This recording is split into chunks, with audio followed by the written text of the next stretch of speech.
Hi there, Dr. Andrea Shanowski from Freedom Chiropractic and Holistic Health and our YouTube channel, Health and Horsepower.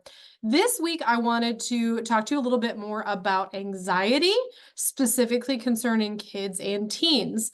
I don't know if you saw our newsletter that came out at the beginning of August. I know back to school is coming, and I wanted to make sure that this month I am focusing more on information on how to kind of focus on your kids and your families and making sure that they have a healthy back to school session. So, in our newsletter, I talked a little bit more about kids that are dealing with anxiety. A lot of times when you go to your medical doctor are put on antidepressants such as SSRIs, which are serotonin or selective serotonin reuptake inhibitors. They basically recycle serotonin to help kind of manage mood. The thing is when we put kids on medications like that, in the long term, there's some very serious side effects. Everything from increase in risky behavior and behavioral disorders to suicide attempts as well. So I am always a big proponent of trying to look at conservative options as much as possible and making sure that we have alternative options to medications as well so that we can potentially reduce their dependence or even get rid of them altogether with the help of our prescribing doctor.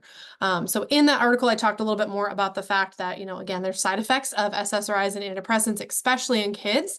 And sometimes it really comes down to understanding the physiology of the body and what we can do to help, number one, problem solve to figure out where the issue lies.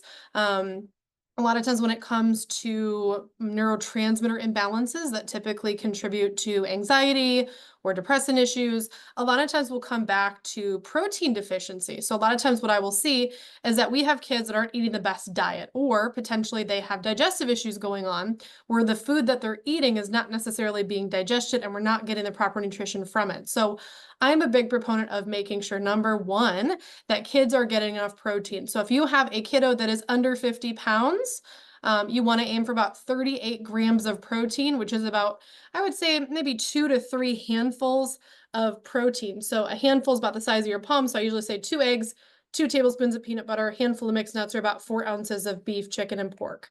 When we're looking at teens that are over 100 pounds, we want to aim for about 75 grams, and the same thing for adults. So if you're not getting enough protein in your diet on a daily basis, what happens is your body starts to break down muscle, and you need that muscle to support your joints. And if we run out of muscles that are essential and our body is like, okay, well, we got all the muscle we could, we used all that, the next thing it's going to do is it's going to stop producing hormones and enzymes, and that can lead to some issues. So very important that our kids are getting enough protein in their body so that their body can use that protein and amino acids to build those enzymes and neurotransmitters for better mood, as well as helping with anxiety. Now, if they are eating a healthy diet and they're getting enough protein and we're still having issues, chances are there could be a digestive issue or even potentially a food allergy causing inflammation that could be making things move very quickly through the digestive tract where they're not getting enough nutrition.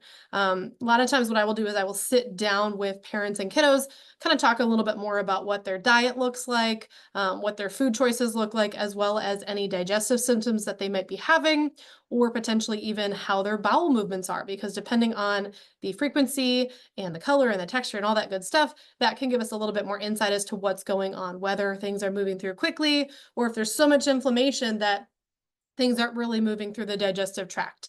I've seen everything from hypochlorhydria issues where we have irritation in the stomach.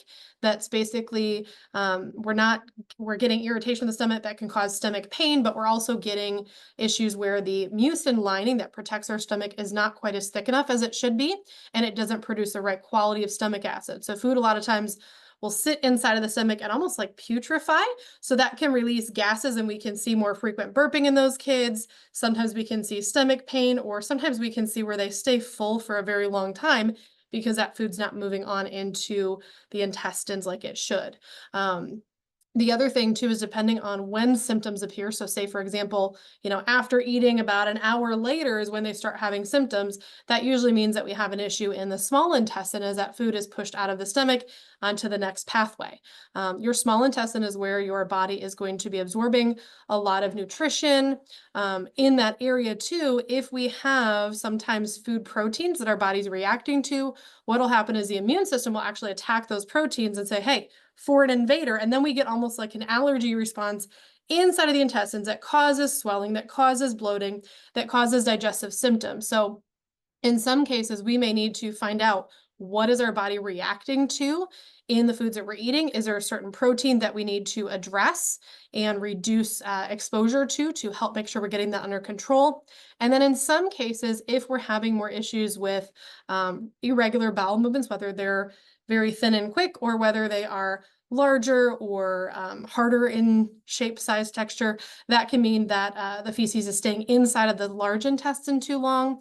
We can sometimes have a bacteria imbalance. We can sometimes have some nerve issues coming from the lower back that could be contributing. We can also have some muscle balance issues in the lower back, pelvis, and hip area that's not allowing those muscles to contract and push things out like it's supposed to. So a lot of times for kids that are having anxiety issues, I like to address all these things. So a lot of times I do like to do an exam to make sure that the nerves are working and the muscles are working properly. I do like to look at their diet. I like to look at their symptoms so that I can come up with and work with you to make sure we address the issues that they specifically are experiencing. So, like I said, diet is one big thing, making sure they're getting enough protein, making sure the digestive tract is working from the stomach to the small intestine to the large intestine, and then nerve functions working.